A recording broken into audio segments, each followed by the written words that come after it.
ചിന്മയ പാഹിവാ വാരണമുഖ ഗണനായക വിഘ്ന നിവാരണ സുന്ദരായ സ്മൃതിരജ സാര വാകിലാസ സമാസക്യ ചിന്മയ പാഹിവാ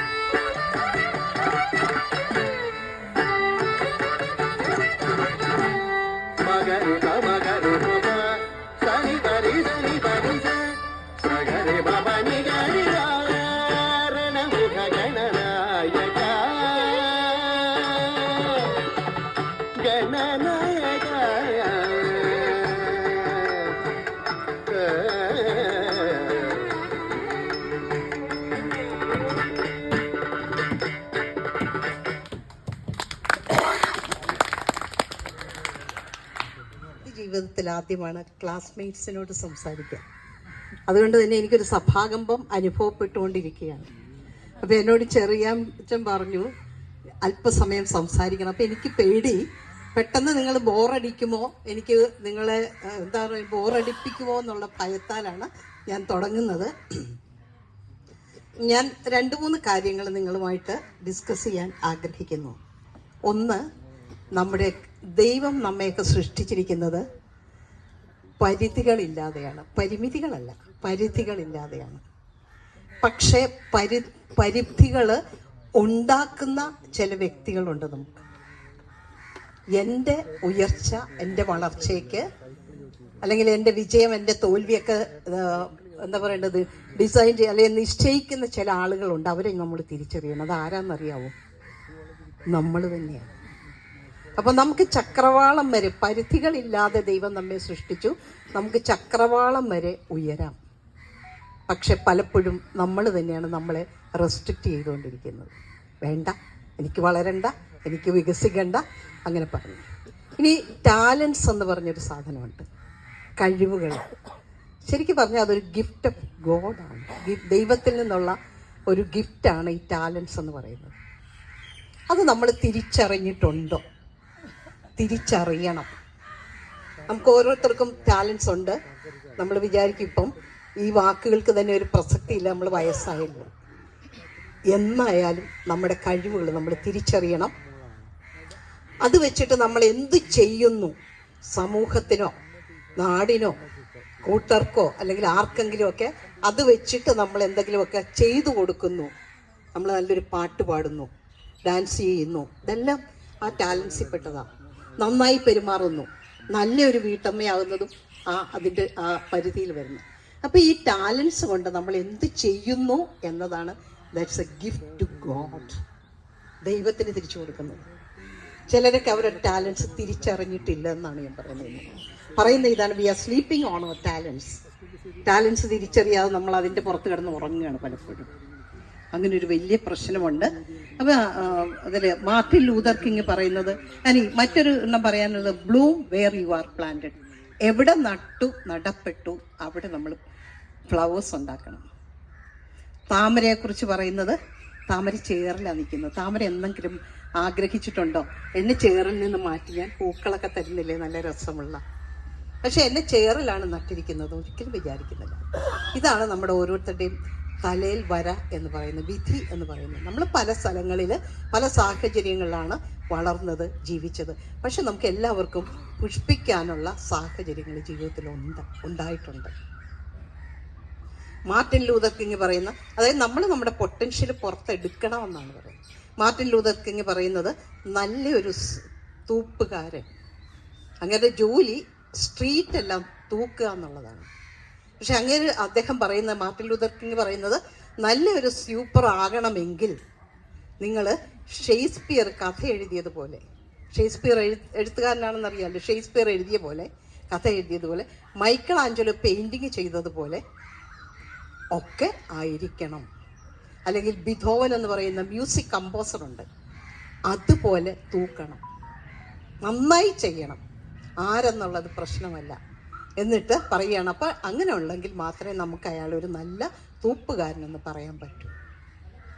അപ്പം അങ്ങേരുടെ ഓർമ്മകളിൽ, ഈ തൂപ്പുകാരൻ്റെ ഓർമ്മകളിൽ നമ്മൾ മാത്രമല്ല സ്വർഗത്തിലിരിക്കുന്നവരും നമിക്കുമെന്നാണ് പറയുന്നത്. ഇപ്പം ഈ ടാലൻസിൻ്റെ കാര്യം പറഞ്ഞപ്പോൾ ഞാനൊരു സംഭവം പറയാം.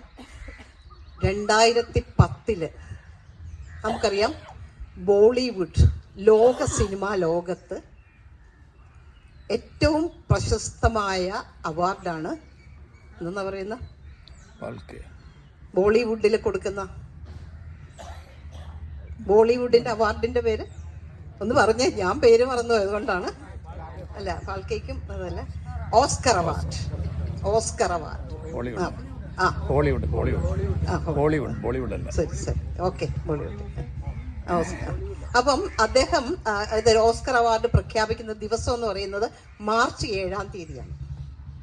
82ാമത്തെ ഓസ്കർ അവാർഡ് പ്രഖ്യാപിക്കാൻ പോവുകയാണ്. അത് പ്രഖ്യാപിച്ചു. അത് കിട്ടിയത് സാൻഡ ബുള്ളോക്ക് എന്ന് പറയുന്ന ഒരു അമേരിക്കൻ ആക്ട്രസ്. അവർ നല്ല സുന്ദരിയാണ്, നല്ല എന്താ പറയുക, ചെമ്പമുടിയും ബ്ലൂ ഐസും ഒക്കെ ആയിട്ട് ഭയങ്കര സുന്ദരി അമേരിക്കക്കാരിയാണ്. അവർ ആക്ട്രസ് മാത്രമല്ല, അവർ ഫിലിം പ്രൊഡ്യൂസ് ചെയ്തിട്ടുണ്ട്, ഡയറക്റ്റ് ചെയ്തിട്ടുണ്ട്, ആക്ട്രസുമാണ്. 2010-ലും 2014 അവരെക്കുറിച്ച് പറയുന്ന ഈ ലോകത്ത് ഏറ്റവും കൂടുതൽ പ്രതിഫലം വാങ്ങുന്ന ആക്ട്രസ്സാണ് അവർ. അത്രയും. പിന്നെ മറ്റൊന്ന് പറയുന്നത് 2010-ലൊക്കെ അവരെക്കുറിച്ച് പറയുന്നത് ഈ ലോകത്ത് ഏറ്റവും ഇൻഫ്ലുവൻഷ്യൽ ആയിട്ടുള്ള 100 പേരിൽ ഒരാളും കൂടെയാണ്. അപ്പൊ ഇവർ ഈ award വാങ്ങിക്കുന്നു.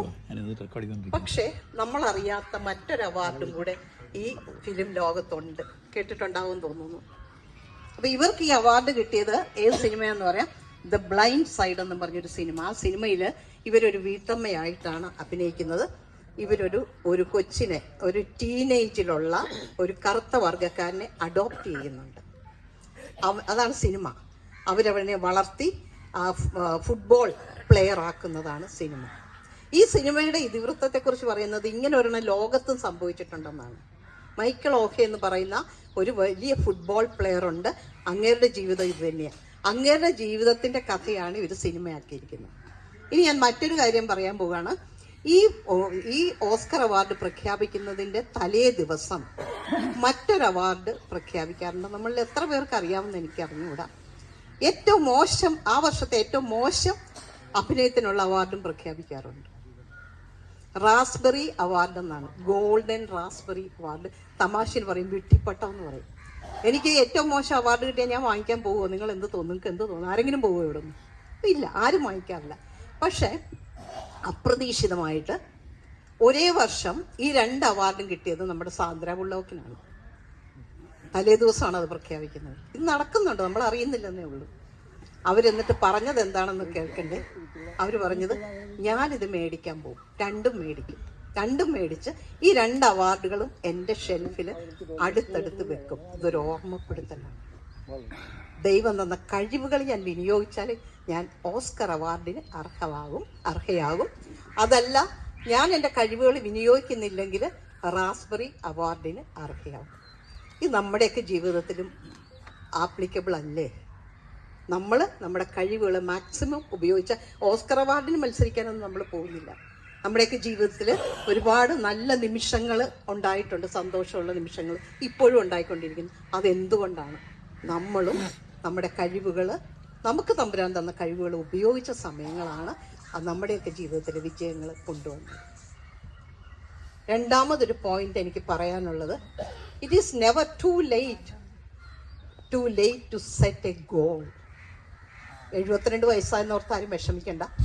And to have a dream, to dream a dream എന്ന് പറയും. ഒരു സ്വപ്നം കാണാനും ലേറ്റ് ആയിട്ടില്ല, ഗോൾ സെറ്റ് ചെയ്യാനും നമ്മൾ ലേറ്റ് ആയിട്ടില്ല എന്ന് പറയുന്നത്. വയസ്സൊരു പ്രശ്നമേ അല്ല. കുറച്ച് നാളിന് മുമ്പ്, കഴിഞ്ഞ വർഷം എൻ്റെ കൂടെ മഹാരാഷ്ട്രയിലൊക്കെ ഒത്തിരി വർഷം പഠിപ്പിച്ചിരുന്ന ഒരു അധ്യാപിക, കോളേജ് അധ്യാപിക, അവരൊരു പ്രിൻസിപ്പലൊക്കെ ആയിട്ട് റിട്ടയർ ചെയ്തതാണ്. ഞങ്ങൾ തമ്മിൽ നല്ല ഫ്രണ്ട്ഷിപ്പ് ഉണ്ട്. ഒരു ദിവസം ഞാൻ വിളിച്ചപ്പോൾ എടുത്തില്ല. അവർ ബിസി ആയിരിക്കുമെന്ന് വിചാരിച്ചു. കുറച്ച് കഴിഞ്ഞ് ഒരു 2 മണിക്കൂർ കഴിഞ്ഞപ്പോൾ എന്നെ വിളിച്ചിട്ട് എന്നോട് പറഞ്ഞു, റീത്തമ്മ, ഞാൻ മ്യൂസിക് സാറ് വന്നിരുന്നു, അതുകൊണ്ടാണ് ഞാൻ വിളിക്കാൻ. ഞാനൊന്ന് ഞെട്ടി. ഈ 72-ാം വയസ്സിൽ, എന്നെക്കാൾ 2 വയസ്സ് മൂത്താണ്, 2-3 വയസ്സ് മൂത്താണ്. ഞാൻ ഞെട്ടി. ഇവർ ഈ വയസ്സുകാലത്ത് മ്യൂസിക് പഠിപ്പോൾ എന്നോട് പറഞ്ഞു ഇതാണ് കൊച്ചിന് വലിയ പാഷനായിരുന്നു. കൊച്ചിലെ പഠിത്തം, അത് കഴിഞ്ഞപ്പോൾ പിന്നെ റിസർച്ച്, പിന്നെ ജോലി, പിന്നെ അത് കഴിഞ്ഞ് മോൻ ഒരു പുത്രനേ ഉള്ളൂ. പിന്നെ അവനെ വളർത്തി അവനെ ജോലിക്കാരനാക്കി അവൻ്റെ പഠിത്തം. ഇപ്പോഴാണ് ഞാനൊന്ന് ഫ്രീ ആയത്. എൻ്റെ പാഷൻ, കൊച്ചിലെ ഉണ്ടാകുന്ന പാഷൻ മ്യൂസിക് പഠിക്കുക. ഈ 72-ാം വയസ്സിൽ എന്തിനാണ് പഠിക്കുന്നതെന്ന് ചോദിച്ചാൽ എനിക്ക് അറിഞ്ഞുകൂടാ. പക്ഷേ അവരൊരു ഗോൾ സെറ്റ് ചെയ്തു, അത് നേടാം. സുഹൃത്തിൻ്റെ ഹസ്ബൻഡ് മരിച്ചു. ഞാൻ അവിടെ വെച്ച് മറ്റൊരു ഫ്രണ്ട്, എല്ലാം മഹാരാജസിലൊക്കെ ഉണ്ടായിരുന്നവരാണ്. പുള്ളിക്കാരി ഒരു കോളേജിലെ പ്രിൻസിപ്പലായിട്ട് റിട്ടയർ ചെയ്തതാണ്. അപ്പോൾ അവരോട് കണ്ട് ആ മരിച്ച വീട്ടിൽ വെച്ച് ഇത്തിരി നേരം വർത്തമാനം പറഞ്ഞു. അപ്പോൾ അവരെനിക്കറിയാം റിട്ടയർ ചെയ്ത് കഴിഞ്ഞിട്ട് കുറച്ച് നാൾ അമൃതയിലൊക്കെ ക്ലാസ് എടുക്കാൻ പോകുന്നതെന്നൊക്കെ അറിയാമായിരുന്നു. അപ്പോൾ ഞാൻ ചോദിച്ചു അമൃതയിൽ പോകുന്നുണ്ടോ എന്ന് ചോദിച്ചപ്പോൾ പറഞ്ഞു ഇപ്പോൾ പോകുന്നില്ല. അപ്പോൾ ഞാൻ ചോദിച്ചു ഇപ്പം എന്താക്കി? ഭരതനാട്യം പഠിക്കുക. 60-ന് മേൽ വയസ്സുണ്ട്, എന്നെക്കാളൊക്കെ ഇളയതാണ്. അപ്പോൾ എന്നോട് പറഞ്ഞു ഞങ്ങൾ ഈ അടുത്ത് പോയി ഗുരുവായൂർ പോയി അരങ്ങേറ്റമൊക്കെ കഴിഞ്ഞു.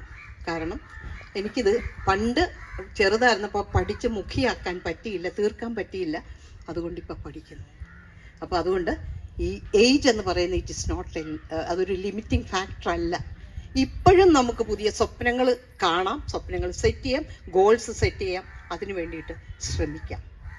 ഞാൻ പറയുകയാണ്, തൃപ്പൂണിത്തറ ചിത്രപ്പുഴ എന്ന് പറയുന്ന സ്ഥലത്തൊരു ലേഡി, അവരുടെ പേര് മേരി ജോയ് എന്നാണ്. ഞാനത് അവർ നെറ്റിലൊക്കെയാണ് കണ്ട് പരിചയപ്പെടാൻ ഇടവന്നത്. അവരൊരു സാധാരണ എന്താ പറയേണ്ടത് പലചരക്ക് കട നടത്തുകയാണ്. മാളൊന്നുമല്ല കേട്ടോ, ലുലു മാളോ അതുപോലത്തെ മാളുകളൊന്നും അല്ല അവർ നടത്തുന്നത്. വെറും ഒരു എന്താ പലചരക്ക് കട. അവരൊരു നൈറ്റിയൊക്കെ ഇട്ടാണ്, അവർക്ക് സഹായികളൊന്നുമില്ല. അപ്പോൾ അവരുടെ കഥ വാസ്തവത്തിൽ നമ്മൾ അത്ഭുതപ്പെട്ടു പോകും.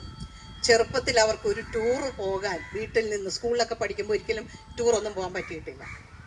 ഇപ്പം അവർ 12 വർഷം കൊണ്ട് 16 രാജ്യങ്ങൾ, US, അതുപോലെ തന്നെ തായ്ലാൻഡ്, ഫ്രാൻസ്, അങ്ങനെ ഒരുപാട് എണ്ണിയാൻ തരുന്നത്, ജർമ്മനി, ഇങ്ങനെ 16 രാജ്യങ്ങൾ അവർ വിദേശ രാജ്യങ്ങൾ, പലചരക്കടയിൽ നിന്ന് അവർ നേരെ പറന്ന് പല രാജ്യങ്ങൾ.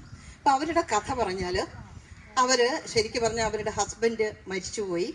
2004 അവരുടെ ഹസ്ബൻഡ് മരിച്ചു. 2006 അവർക്കൊരു മോനുമാണ്. മോളുടെ കല്യാണം നടത്തി. 2012 മോനും കല്യാണം കഴിച്ചു. പിള്ളേരൊക്കെ പഠിച്ച് എന്തൊക്കെ ജോലിയായി അവരുടെയൊക്കെ കഴിഞ്ഞു. അപ്പോൾ അവർ പറഞ്ഞത് ഞങ്ങൾക്ക് അമ്മയുടെ പൈസയൊന്നും വേണ്ടി കടയിൽ നിന്ന് കിട്ടുന്ന പൈസയിൽ നിന്ന് അമ്മയ്ക്ക് ഇഷ്ടമുള്ളത് ചെയ്തു. അപ്പോൾ ഇവരെ അയൽപക്കക്കാരെല്ലാവരും കൂടെ നമ്മുടെ ഇന്ത്യയിൽ എവിടെയോ ടൂർ എന്താ ഊട്ടി കൊടൈക്കനാൽ അതുപോലത്തെ എന്തോ രാമേശ്വരം അങ്ങാണ്ടൊക്കെ പോയപ്പോൾ അവർ ക്ഷണിച്ചു, അവർ നിർബന്ധിച്ചു. ഹസ്ബൻഡും ഇല്ല, ഇവർ കട നടത്തുന്നവരാണ്. അവർ പോയി. അതോടുകൂടി അവർക്ക് ഭയങ്കര ഹരമായി. മാത്രമല്ല ഇവരുടെ കടയിൽ വിൽക്കാൻ കൊണ്ടുവരുന്ന ചില മാഗസിനുകളിലൊക്കെ ഈ വിദേശ രാജ്യങ്ങളുടെയൊക്കെ ചില അഡ്വർടൈസ്മെൻറ്റും ഇതൊക്കെ കണ്ടു. അപ്പോൾ അവർ പറയുന്നത് ഇതാണ് 12 വർഷം കൊണ്ട് 16 രാജ്യങ്ങൾ, വിദേശ രാജ്യങ്ങൾ പോയി കണ്ടു. ഭയങ്കര ഹരമാണ്. ആദ്യത്തേത് പോയത് വളവണയം വെച്ചാന്ന് പറയുന്നുണ്ട്. പിന്നെ അവർ പറയുന്നുണ്ട്, ഒരു അഭിമുഖത്തിൽ പറയുന്നുണ്ട്, ഇതെങ്ങനെ കോമ്പൻസേറ്റ് ചെയ്യും? ഈ പലചരക്കടയിൽ നിന്ന് കിട്ടുന്നതുകൊണ്ട് നടക്കുമോ? അപ്പോൾ അവർ പറയുന്നത് അവർ വളരെ ലേറ്റായാണ് കട അടയ്ക്കുന്നത്. മറ്റ് കടകളൊക്കെ അടയ്ക്കും, ആ സമയത്ത് ഇവർക്ക് കുറേ കച്ചവടം കിട്ടും. അവരൊക്കെ 7 മണി 8 മണിക്കൊക്കെ അടയ്ക്കും. ഇവർ ലേറ്റായാണ് അടയ്ക്കുന്നത്.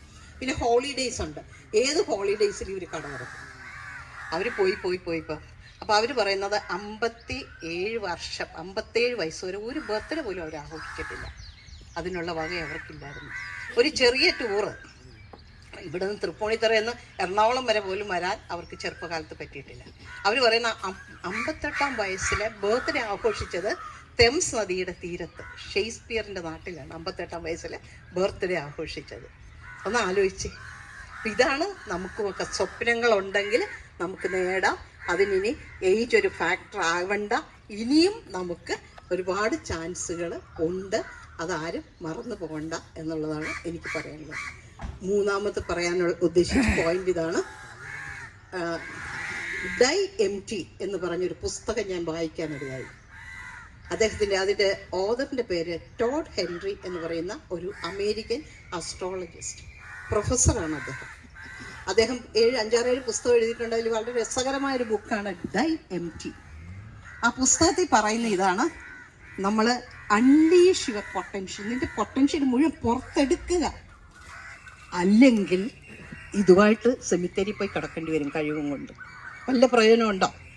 അപ്പോൾ അതിൽ ഒരാൾ ക്ലാസ് എടുത്തുകൊണ്ട് നിൽക്കുമ്പോൾ ഒരാൾ അവിടെ കൂടിയിരിക്കുന്നവരോട് ചോദിച്ചു, ഈ ഭൂമിയിലെ റിച്ചസ്റ്റ് ലാൻഡ് ഓൺ എർത്ത്, ഭൂമിയിലെ ഏറ്റവും റിച്ച് ആയിട്ടുള്ള ലാൻഡ് ഏതാണെന്ന്. അപ്പോൾ അവിടെ ഇരിക്കുന്ന ഓഡിയൻസ് പറഞ്ഞു സ്വർണ്ണഖനികളുള്ള ആഫ്രിക്കൻ രാജ്യം. വേറെ ചിലർ പറഞ്ഞു അതല്ല, എണ്ണപ്പാടങ്ങളുള്ള ഗൾഫ് രാജ്യങ്ങളാണ് ഏറ്റവും റിച്ചസ്റ്റ് എന്ന്.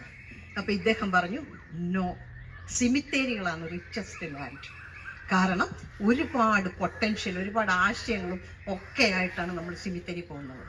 നമ്മൾ ജീവിക്കുമ്പോൾ നമ്മളെല്ലാം മാറ്റി വെക്കും. We are postponing everything. എന്നത്തേക്ക്? നാളത്തേക്ക്, ടുമോറോസിനെ കുറിച്ച് പറയുന്നത് വളരെ ഷോർട്ടാണെന്ന് പറയുന്നത്, പെട്ടെന്ന് തീർന്നു പോകും. നിനക്ക് ആശയങ്ങൾ ഉണ്ടെങ്കിൽ അത് നടപ്പാക്കുക, ലക്ഷ്യങ്ങളുണ്ടെങ്കിൽ അത് നേടുക, സ്നേഹമുണ്ടെങ്കിൽ അത് ഷെയർ ചെയ്യുക. മനസ്സിൽ വെച്ചുകൊണ്ട് നിന്നിട്ട് കാര്യമില്ല. പിന്നെ അതുപോലെ തന്നെ അറിവുണ്ടെങ്കിൽ പകർന്നു കൊടുക്കുക. ഈ 4 കാര്യങ്ങൾ അദ്ദേഹം പറയുന്നു. ഇതൊന്നും ചെയ്യത്തില്ല എങ്കിൽ നമ്മൾ ഈ ആശയങ്ങളും ഈ സ്വപ്നങ്ങളും ഈ ഐഡിയാസും എല്ലാമായിട്ട് നേരെ മരിച്ച് സിമിത്തേരിച്ചു. അപ്പൊ പറയുന്നത് എംപ്റ്റി ആകണം. അതിന് മുമ്പേ നമ്മൾ ഇതെല്ലാം പുറത്തെടുക്കണം. ഷേക്സ്പിയർ പറയുന്നുണ്ട് ഒരു സ്ഥലത്ത്, ഞാൻ മരിക്കുന്നതിന് മുമ്പേ ഫുള്ളായിട്ട് എംപ്റ്റി ആകണമെന്ന് എനിക്ക് ആഗ്രഹമുണ്ട്, എല്ലാം ഉപയോഗിച്ച് കഴിയണമെന്ന് എനിക്ക് ആഗ്രഹമുണ്ട്. അപ്പൊ പറയുന്നത് എന്താണ്, സിമിത്തേരി നാണിച്ചു പോകണം നമ്മൾ ചെല്ലുമ്പോൾ. ദേ വരുന്നുണ്ട് ഒന്നുമില്ലാത്തൊരുത്തന്നെ എംപ്റ്റി ആയിട്ട് വരുന്നുണ്ട്, എല്ലാം സർവ്വതും ഉപയോഗിച്ച് കഴിഞ്ഞാൽ ഇതാ വരുന്നുണ്ട് എണ്ണം എന്ന് പറയുന്ന ഒരു അവസ്ഥയിലേക്ക് നമ്മൾ വളരണമെന്ന് പറയുന്നത്. നമ്മുടെ കഴിവുകൾ അതിനൊന്നും ഇന്നും ഞാൻ പറയുന്നത് ലേറ്റായിട്ടില്ല. ഞാനൊരു പക്ഷേ ഞാൻ ബോസ്റ്റ് ചെയ്യുന്നതല്ല, ഞാൻ കോളേജിൽ പഠിപ്പിച്ചിരുന്നു. അന്നൊന്നും ഞാൻ പബ്ലിക് സ്പീക്കിങ്ങിനെ കുറിച്ച് ആലോചിച്ചിട്ട് പോലും ഇല്ല. അപ്പോൾ ചോദിക്കും, കോളേജിൽ പഠിപ്പിച്ചവർക്ക് സഭാകമ്പം ഇല്ലായിരിക്കാം, പക്ഷേ അങ്ങനെ ഒരു ആശയം പോലും എൻ്റെ മനസ്സിൽ വന്നിട്ടില്ല. പക്ഷെ ഞാൻ അതിനുശേഷം ഒരു 1000 ക്ലാസ്സുകളെങ്കിലും എടുത്തിട്ടുണ്ട്. കാരണം എന്തെന്ന് വെച്ചാൽ ഞാനും എനിക്ക് പറ്റും എന്ന് തിരിച്ചറിഞ്ഞത് 55 വയസ്സിന് ശേഷമാണ്. എനിക്ക് പറ്റും എന്ന് തിരിച്ചറിഞ്ഞത്. ഇനി ഒരു കൊച്ചു സംഭവം കൂടെ പറഞ്ഞ് ഞാൻ അവസാനിപ്പിക്കാം. അമേരിക്കയിൽ ലോസ് ഏഞ്ചൽസ്, കാലിഫോർണിയൻ സിറ്റിയിലെ ഒരു സ്ഥലമാണ്. അവിടെ ഒരു സാൻ ബെർണാഡിയോ എന്ന് പറയുന്ന ഒരു മൗണ്ടൻ, ഒരു മൗണ്ടൻ എന്ന് പറഞ്ഞപ്പോൾ മനസ്സിലായില്ല, അതിനൊരു താഴ്വാരമുണ്ട്. ആ മലകൾക്ക്, അല്ലെങ്കിൽ ആ മൗണ്ടൻ്റെ മലയാളം മൗണ്ടൻ, മലകളുടെ അവിടെ ഒരു താഴ്വാരമുണ്ട്. അവിടെ മനോഹരമായ ഒരു തോട്ടമുണ്ട്, ഗാർഡൻ. ആ ഗാർഡൻ്റെ പേര് ഡാഫഡിൽ ഗാർഡൻ എന്നാണ്. 5 ഏക്കറാണുള്ളത്. ഈ ഡാഫഡിൽ എന്ന് പറയുന്ന ആ പുഷ്പം പല കളറിലുണ്ട്.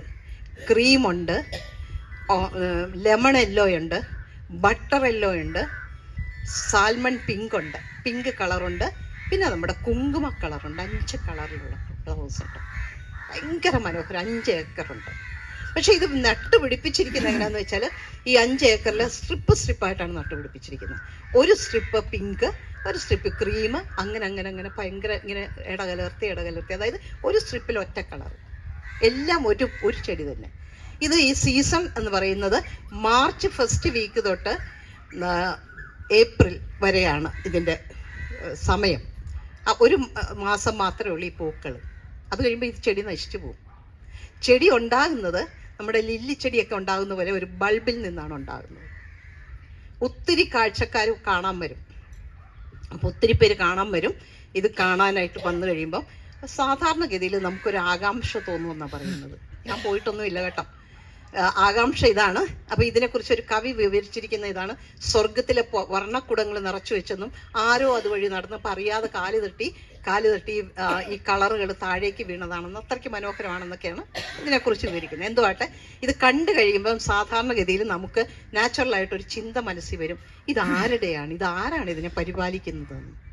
അപ്പോൾ അവിടെ ഒരു ബോർഡുണ്ട്. ഈ 5 ഏക്കർ നടന്ന് ക്ഷീണിച്ചു കഴിയുമ്പോൾ അവിടെ ഒരു ചെറിയ ബോർഡുണ്ട്. നിങ്ങൾക്ക് ഇതിനെക്കുറിച്ചുള്ള വിവരങ്ങൾ, നിങ്ങളുടെ മനസ്സിലെ ചോദ്യങ്ങൾക്ക് ഉത്തരം കിട്ടണമെങ്കിൽ നിങ്ങളൊരു 10 ചുവട് കൂടെ നടക്കുക. ഏതായാലും ഇത്രയും നടന്നതല്ലേ, എല്ലാവരും നടക്കും 10 ചുവട് കൂടെ. 10 ചുവട് നടക്കുമ്പോൾ അവിടെ ഒരു ചെറിയ ബിൽഡിംഗ് ഉണ്ട്, ഒരു ചെറിയ വീട്, ഒരു ബി ടൈപ്പ് വീടെന്ന് പറയും. അപ്പോൾ അവിടെ ചില കാര്യങ്ങൾ എഴുതി വെച്ചിട്ടുണ്ട്. നമ്മൾ അത്ഭുതപ്പെടും. ചോദ്യമില്ല, പക്ഷെ നമ്മുടെയൊക്കെ മനസ്സിൽ തോന്നുന്ന ചോദ്യങ്ങൾക്കുള്ള ഉത്തരങ്ങളാണ് എഴുതിയിരിക്കുന്നത്. ഇതാരുടെയാണ് അല്ലേ? അതല്ലേ ആദ്യം നമ്മുടെയൊക്കെ മനസ്സിൽ വരുന്നത്. ഇതൊരു സ്ത്രീയുടെയാണ്. ഒരു സ്ത്രീ ഒറ്റയ്ക്ക് ഉണ്ടാക്കിയതാണിത്. അതെങ്ങനെ എന്ന് ചോദിക്കും. 2ാമത്തെ ചോദ്യം ഇല്ലേ, ഒരു സ്ത്രീ ഒറ്റയ്ക്ക് ഇത്രയോ? അതിൻ്റെ ഉത്തരം അവിടെ എഴുതി വെച്ചിരിക്കുന്നത് 1 bulb at a time. ആ ബൾബ് എന്ന് പറയുന്ന ആ ഉള്ളി പോലത്തെ നിന്നാണ് ഈ ചെടി ഉണ്ടായി വരുന്നത്. അപ്പോൾ ഓരോ ബൾബ് ഓരോ സമയത്തായിട്ട് നട്ടു വളർത്തിയതാണ്. അവർ 19 വർഷമായി ഇതിൽ പണിയാൻ തുടങ്ങിയിട്ട്.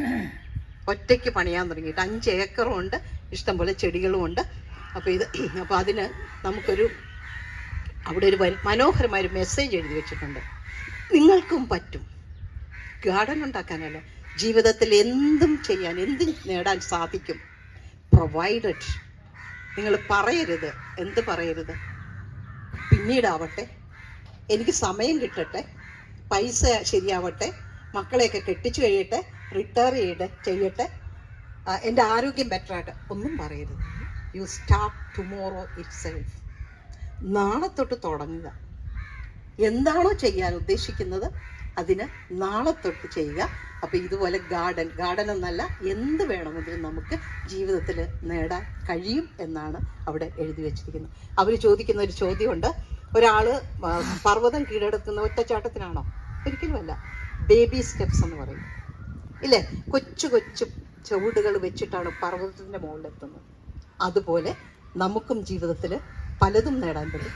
അമേരിക്കയിൽ ഒരു ഫ്രേസ് തന്നെ ഉണ്ടെന്നാണ് പറയുന്നത്, ഡാഫോഡിൽ പ്രിൻസിപ്പിൾസ് എന്ന് പറയും. എന്ന് വെച്ചാൽ ഇമ്പോസിബിൾ എന്ന് വിചാരിക്കുന്ന കാര്യങ്ങൾ ആരെങ്കിലും ഏറ്റെടുത്ത് നടപ്പാക്കുന്നതിനെ പറയുന്നത് ഡാഫോഡിൽ പ്രിൻസിപ്പിൾസ് എന്ന്. കാരണം ഇത് നമുക്ക് ഈ ഗാർഡൻ കണ്ടാൽ നമുക്ക് വിശ്വസിക്കാൻ പറ്റില്ല. ജീൻ എന്ന് പറയുന്ന ഒരു ലേഡിയുടെയാണ് ഈ ഗാർഡൻ. അപ്പോൾ ഈ ഇത്രയും മനോഹരമായ ഒരു ഗാർഡൻ ഉണ്ടാക്കി അത് പറയുന്നത് 1999 എങ്ങാണ്ട് ഒരു വലിയ തീപിടുത്തം ഉണ്ടായി, എല്ലാം നശിച്ചു പോയി. പക്ഷെ ഇതിനൊന്നും സംഭവിച്ചില്ല. കാരണം ഇത് ആ സീസൺ കഴിയുമ്പോൾ ചെടി തന്നെ നശിച്ചു പോകും, ഭൂമിക്കടി കിടക്കും.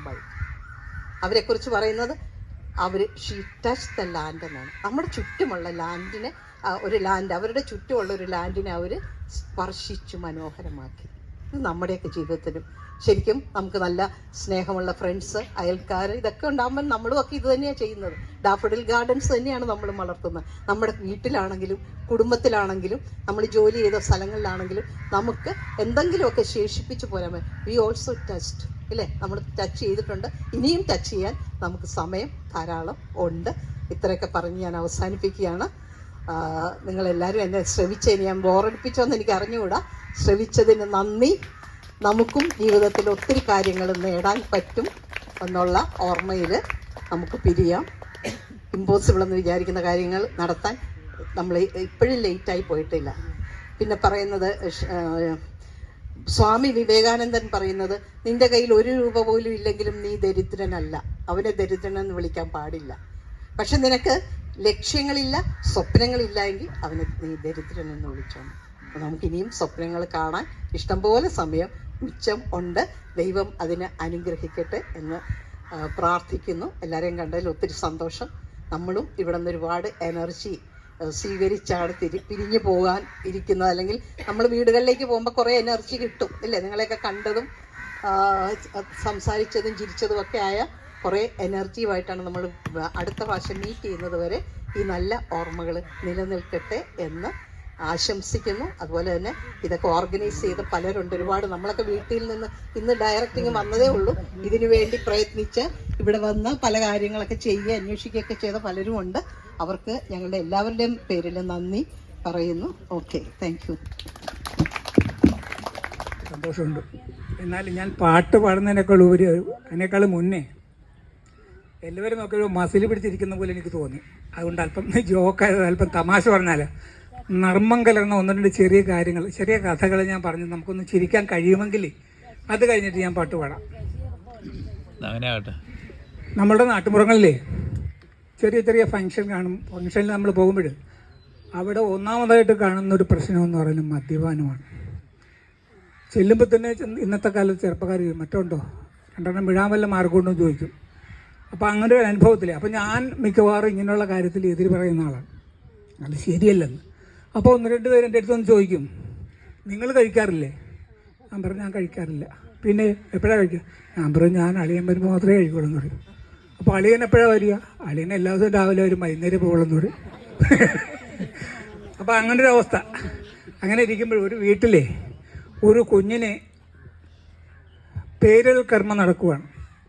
അവിടെ എല്ലാവരും വന്നിട്ടുണ്ട്. വന്നവരിൽ മിക്കവരും മദ്യപിച്ചിട്ടുള്ളതാണ്.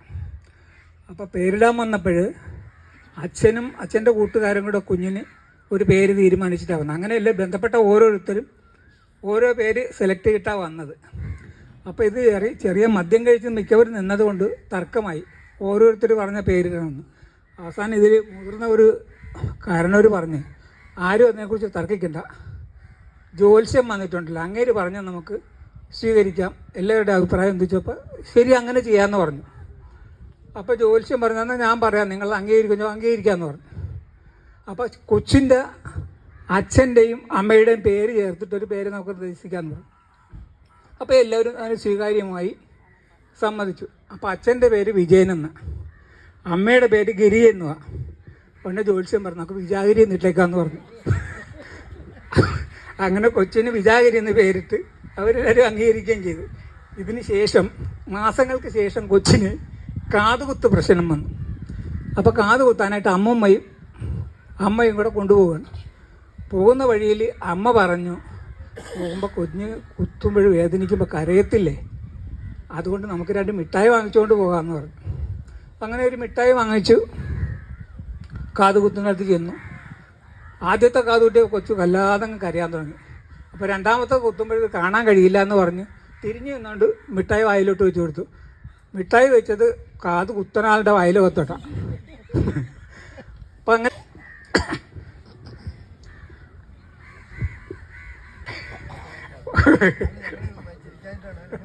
അല്ല, അനുരാഗാനം പോലെ അഴകിൻ്റെ അല പോലെ ആരു നീ ദേവതേ. അനുരാഗാനം പോലെ അഴകിൻ്റെ അല പോലെ ആരു നീ. മിണ്ടുകില്ലേ മാണിക്യ വീണയുമായൻ മനസ്സിൻ്റെ താമര പൂവിലുണർന്നവളെ, പാടുകില്ലേ വീണമീട്ടുകില്ലേ നിന്റെ വേദന എന്നോട് ചൊല്ലുകില്ലേ, ഒന്നും മിണ്ടുകില്ലേ. മഞ്ഞു കൊഴിഞ്ഞല്ലോ മാമ്പു കൊഴിഞ്ഞല്ലോ, പിന്നെയും പൊൻവെയിൽ വന്നല്ലോ. മഞ്ഞു കൊഴിഞ്ഞല്ലോ മാമ്പു കൊഴിഞ്ഞല്ലോ, പിന്നെയും പൊൻവെയിൽ വന്നല്ലോ.